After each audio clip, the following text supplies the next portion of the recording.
All right, Burgundy Gold Nation, before we get into this episode, I have to ask, man, please subscribe to this channel. This channel needs your support. We're going to build this channel from the ground up. I'm bringing you weekly Commander content. All you have to do is subscribe. And the best thing about subscribing, it's absolutely free. It won't cost you one penny. All right, Nation, let's get into it. All right, Burgundy Gold Nation, this is Commanders Talk, and it's your boy, T-May, back in the building. Preseason game number 1 is in the books, and the Commanders got stomped out. 48-18. Embarrassing. Yeah, I hear the people on social media. Yeah, you know, the Commanders' third string was against their first string. Man, listen, I don't care about that. They look sloppy. They look like they didn't want to be in the game. Look like they went to the joint practice against the Patriots and they was ready to come home. They didn't want to play in this game, man. They looked terrible. They wasn't interested in playing in this game. Sloppy game, penalties, turnovers. I don't care if it's third stringers. They still should be disciplined. Funny thing about it, if you look at most of the practices at training camp, they look disciplined then. But that didn't transfer over to the game last night. They look horrible, man. I know, I hear you. It's third stringers. I'm not panicking. But at the same time, this should not be overlooked. This falls back on coaching, man. You know, even though it's third stringers, you still got to get them up and ready to play this game. They was not up and ready to play this game. They look terrible. All aspects of the game, they look terrible. Special teams, awful. Defense, they look terrible, man. You had a few guys shine here and there, but all in all, as a team, as a unit, they look terrible. The offense looked terrible. The quarterback, Hartman, man, that's a practice squad guy. I don't even know if I put him on the practice squad at this point. He looked terrible, man. That guy, I don't even know if he belongs in the league, in the NFL, to be honest with you. Josh Johnson came in and the offense looked a lot better. Of course, he's a vet. Yeah, I get that. But Sam Hartman been on the team all season last season. What was he doing all season? Was he practicing at all? Trying to get better at all? Man, he looked terrible. Listen, man, I'm going to go with some of these game notes that I was trying to key on during this game. There's not a lot. There's not a lot to be happy about. But I'm going to tell you like this. They took that first kickoff on the first play of the game and ran that all the way back on the special teams. You can't have that.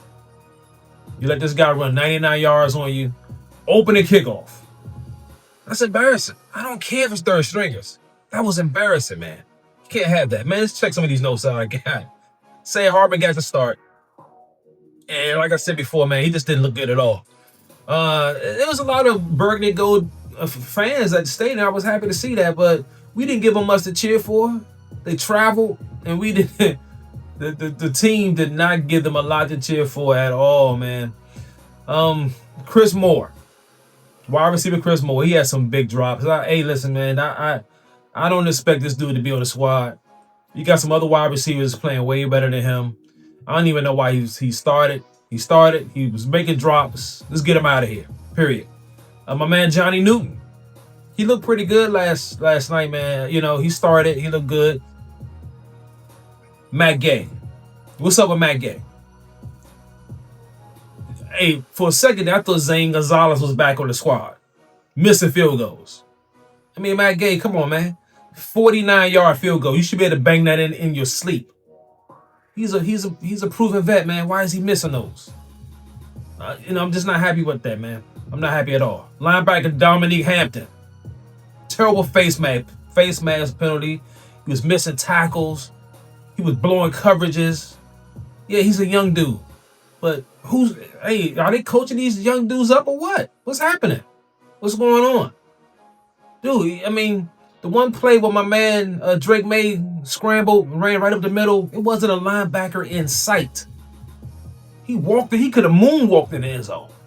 What is that? Come on, man. Listen, no excuses. Not here, not on Commanders Talk, man. We don't do that. I don't give a damn if it was third string dudes. We don't give excuses here on Commanders Talk, man. This is football. It's football. You got to know your assignments. If you can't follow your assignments, you should be on the squad. Period. I don't care. That's not what it's about, man. It's all about knowing your assignments. You're a third string linebacker. You know your assignments, man. You should know them. A quarterback should not be able to run up the middle and you ain't even in the frame. You ain't even in the shot. You ain't nowhere to be found. Dominic Hampton looked terrible, man. The Commanders' energy was low. I don't even think he knew it was a game last night. Somebody told him at the last minute, oh, yeah, we got to play a game tonight. Oh, we do? All right, let's just go out there and get this over with, man. Let's get back home. That's what it looked like to me. Very low energy. Very low energy. I wasn't happy with that, man. Sam Hartman threw a pick on 3rd and 15. Typical. Look, listen, man. Sam Hartman, he's a practice squad guy. Put him on the practice squad. Bury him down there. Nobody's going to pick him up. Don't even worry about that. I'd rather have Josh Johnson as the third string dude behind Mariota. And, of course, JD5. Hartman, he looked terrible, man. Looked awful. Noah, he played pretty well. He blew a coverage, not a coverage, but a tackle. He missed a tackle and the dude walked in the end zone. That's what Noah do. He made great plays throughout the game, but then he'll gamble and try to make a bigger play, miss, touchdown. That's Noah for you. So I expect that from Noah, really. He actually had a pretty good game last night. I was happy to see what he was doing out there. Jeremy Reeves balled out. Now that one hit they called a penalty on, that was foul. Listen, man, that was all shoulder pad, man. He hit that dude with a shoulder pad. Sound like he hit him helmet on helmet or whatever, but it wasn't. Look at the replay on that. That was a nice play by Jeremy Reeves. Matt Gay did hit on the second field goal attempt, which was cool, but hey, Matt Gay should be banging in all these. He's not Zane Gonzalez, man. He's an upgrade. And go for 1-for-1, that's not good. Not good at all. Special teams struggled. Again, they gave up a 62-yard return by who? Antonio Gibson, the former Commander. You let that dude run back a 62-yard on you. That dude, he ain't do nothing when he was here. He had a couple plays here and there, but come on, man. You don't let that guy run a little 62 yards on no daggone kick. What are you doing? It's unacceptable, man. Pats, they go forward on 4th and 2. Quarterback dive, scramble drill, walked in the end zone. Third stringers, fourth stringers are not. I keep repeating that. I don't care. You should know your assignments. That dude Dobbs he was a third string dude, ain't he? And you gonna let him just walk in the end zone? Come on, man. You supposed to bust his ass. You ain't supposed to let that happen. Come on. It's insane. It was down 27-3 at halftime. Ridiculous, man. Running backs, Jeremy McNichols, he showed up. He played. Now, Jeremy McNichols, man, everybody's on Bill Krosky mad, sure, because he's the shiny new toy. But you can't overlook Jeremy McNichols. That guy played well last season. Even Chris Rodriguez played well when he had to. So, Bill, hey, everybody's hyped on him. I was hyped on him too. I'm still hyped on him. I'm not giving up on these guys at all. Don't get me wrong. It's not about that. I think guys like Bill, they have to earn their way on. You see, the depth chart, I think he's 4th, as he should be, until he improves something. He ain't improved on last night. He looked okay. He had a couple catches out the backfield. He ran hard. That's what you want to see. But with the first string O-line, he probably would have broke some of those. So guys like Bill, he looked pretty good, but you cannot forget guys like Jeremy McNichols, man. Jeremy McNichols can play. Josh Johns had a nice pass on a 2-point conversion to wide receiver Tay Martin. Now, this guy, Tay Martin, he was having some nice catches last night. He was looking pretty decent. Now, I thought some other guys would show up. My man, Michael Gallup, he looked pretty decent last night. So, hey, listen, some of them guys played, but a lot of them didn't. A lot of them didn't show up last night at all. Josh Jones he was picked off, but that was a tip drill. Wide receiver Jones tipped it. That dude should be out of here too. That guy should be out of here. Wide receiver Jones should be out of here. Defensive end, RJ Jones had some nice pressure. And like I said before, my man Johnny Newton, he had some pressure too, man. He was looking great out there. Noah, I said it before, he was looking good, but that one tackle he missed and gave up that touchdown. But that's what Noah do. It is what it is with Noah, man. Now, let's go over some of the stats from this game. The one thing that stick out to me, totally unacceptable, 13 penalties for 98 yards. No. Come on, man. That's horrible. I know it's preseason. I get that, but you gotta correct this stuff early because you don't want this mess to carry over to the regular season. If you're not careful, Coach Quinn, if you're not careful, this mess could carry over to the regular season, and we don't want that. 13 penalties, 98 yards. Now they played pretty well all in all. 20 first downs, passing first downs 11, rushing first downs 8, a balanced offense. Third down efficiency, Commanders were 5 of 13. That's pretty decent. Total plays 66. Total yards 338. The Pats had 327. Total drives 11. Pats had 11. Yards per play. Average yards per play 5.1 for the Commanders, 5.4 for the Patriots. Hey, listen, man. They played them. They went toe-to-toe with them. And that's one thing. That's one positive. The Commanders went toe-to-toe with their backups. But the backups just didn't look disciplined, man. The penalties, drop balls, blown coverages, that kind of stuff. Small stuff like that should never happen. Pre-play penalties should never happen. Now, it's different if you get penalized during the play. Okay, that's the show. To me, you showing effort out there. But before the play even snaps, you get a penalty? Unacceptable. Unacceptable, man. It should not happen. So those penalties, 13 for 98 yards. The Pats had, what the Pats had? 2 penalties, 15 yards. That's where you want to be. 2 penalties for the whole game, 15 yards. That's pretty good, man. That's pretty good. Now let's check out some of these game stats. See who balled out for us and who didn't. Josh Johnson, again, he was 15 of 22, 173 yards. Average of 7.9 yards per throw, 1 touchdown. And he had the 1 interception, but that was on the tip ball. And that wasn't his fault. The running backs, they seemed okay. Krosky Merritt, 7 for 24. His longest was 9. You know, you got to do better with that. Chris Rodriguez, 6 for 22. Jeremy McNichols, 3 for 18. He had the 1 touchdown. Yeah, you got to do better, man. Oh, passing, let's go back to Sam Hartman. 9 for 19, 64 yards. 1 interception. His average was 3.4 yards per throw. Now, let's get him out of here, man. Practice squad, or he can send him home. He can go get a job at Wegmans, man. That's not going to get it done. Receiving. Ja'Cory Brooks.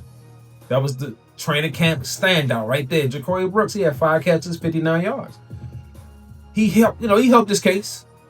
He's showing that he definitely belongs on this team. The next preseason game, he go out there and lay an egg or drops, a lot of drops, that kind of stuff, then that could change his case. But for right now, Ja'Cory Brooks should be on the squad. No doubt about it, man.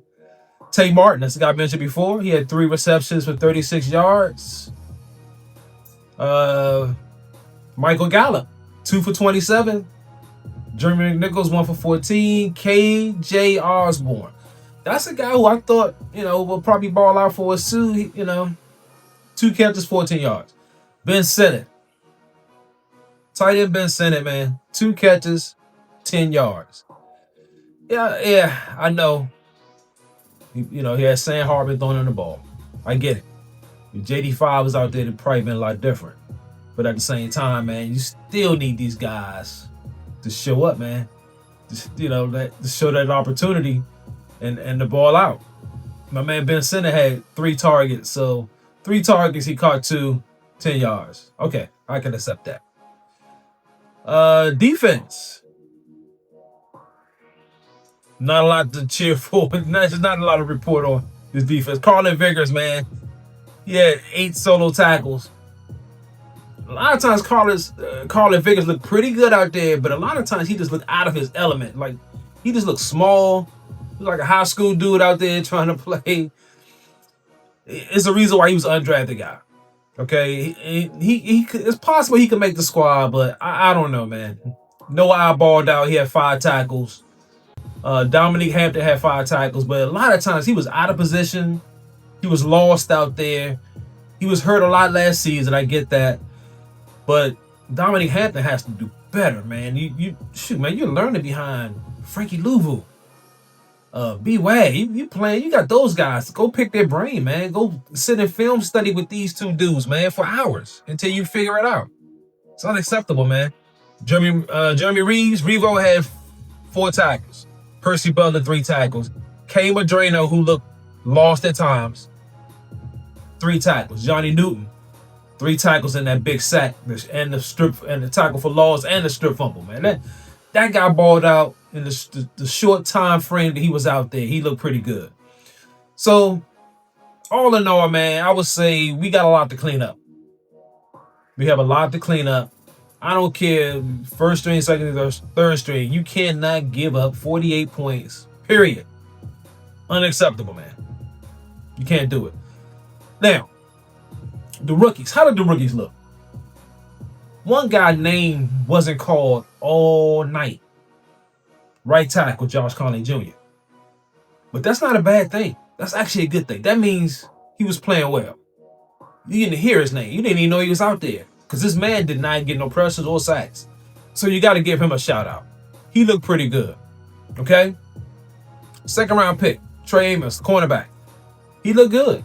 They didn't throw to his side that much, but when they did, he was there and he was covering well. He looked like he belonged out there. He really did, man. So he looked pretty good. Third round pick, Jalen Lane. He looked okay. Returning the punts, that kind of stuff. He was okay, man. I think he'll come around. I'm not giving up on a guy like that. I think he's going to come around. I think he's going to be a weapon for you on offense in that slot position. I really do. I think he's going to be all right. So, Kay Madrano,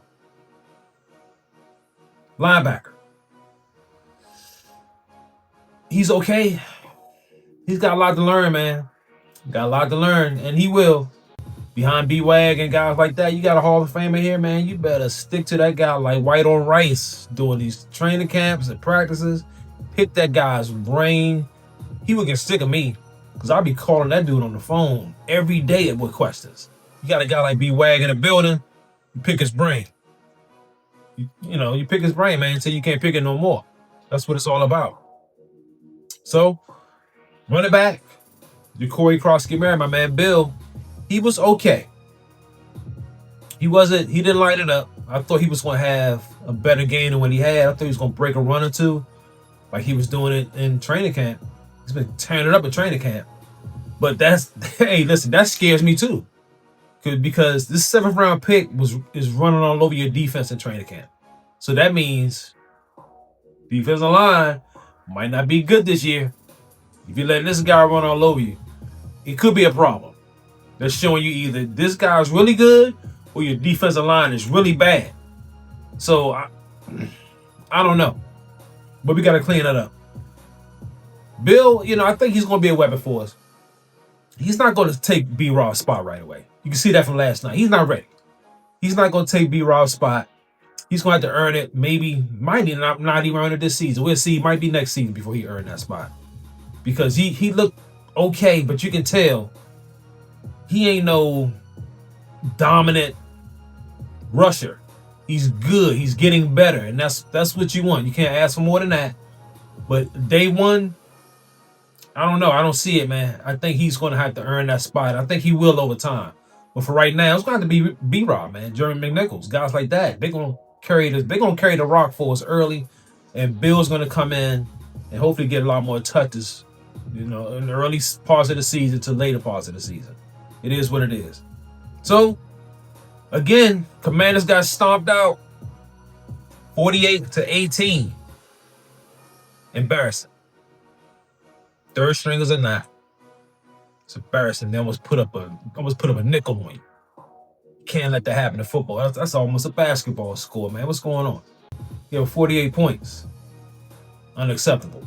Dan Quinn, y'all got a lot of work to do. Let's get it together, man. Got a big game next week. Preseason game number 2. It's the Cincinnati Bengals. Joe Burrow and the crew. Man. You ain't careful, they're going to put up 100 on you. Look, man, y'all better iron this stuff out. Iron it out fast. Unacceptable, man. All right, Nation, that's in this episode, man. I appreciate y'all for chiming in. If you can't, man, get in the comment section. Let me know, did anybody impress you from the game last night? Leave it in the comment section, man. Also, if you can bang the like button, bang the notification bell, man, please subscribe. This channel needs your support. And if you made it in this episode, salute.